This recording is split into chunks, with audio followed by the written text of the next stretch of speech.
Hello friends, ఇది వచ్చేసి మనకి ఏస్ట్రో నగర్ పిస్తా హౌస్ అనమాట. మనకి ఇక్కడ నుంచి 1 కిలోమీటర్ డిస్టెన్స్లో అయితే G+1 పెంట్ హౌస్ అయితే సేల్కి అయితే తీసుకొచ్చాను ఫ్రెండ్స్. మనకు ఫేసింగ్ వచ్చేసి నార్త్ ఫేసింగ్ అనమాట. మనకి టోటల్గా హౌస్ ఏరియా వచ్చేసి మనకి 120 స్క్వేర్ G+1 పెంట్ హౌస్ అయితే ఉంటుంది.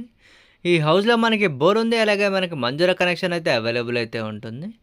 మనకి గ్రౌండ్లో వచ్చేసి 2 BHK and complete car parking అయితే ఉంటుంది. మనకి ఫస్ట్ ఫ్లోర్ వచ్చేసి 2 BHK అయితే ఉంటుంది. మనకి పెంట్ హౌస్ వచ్చేసి మనకి సింగిల్ రూమ్ అయితే ఉంటుంది. ఈ హౌస్ ఓల్డ్ వచ్చేసి మనకి 12 ఇయర్స్ ఓల్డ్ అయితే ఉంటుంది ఫ్రెండ్స్. మనకు ప్రైస్ వచ్చేసి 1,25 lakhs అయితే చెప్తున్నారు. స్లైట్లీ నెగిషియబుల్ అయితే ఉంటుంది. మనకి ఏ బ్యాంక్కి వెళ్ళినా కూడా 60-70% బ్యాంక్ లోన్ అయితే అవైలబుల్ అయితే ఉంటుంది. ఈ హౌస్ నుంచి మనకు స్కూల్స్ కానీ షాపింగ్ కానీ ఓన్లీ 1 కిలోమీటర్ డిస్టెన్స్లో అయితే అవైలబుల్ అయితే ఉంటుంది. ఫ్రెండ్స్, ఈ హౌస్ కనుక ఎవరికైనా నచ్చినట్లయితే స్క్రీన్ నెంబర్కి కాంటాక్ట్ చేయండి. మరిన్ని అప్డేట్ కోసం నా పేజీని అయితే ఫాలో చేయండి. Thank you friends, thank you.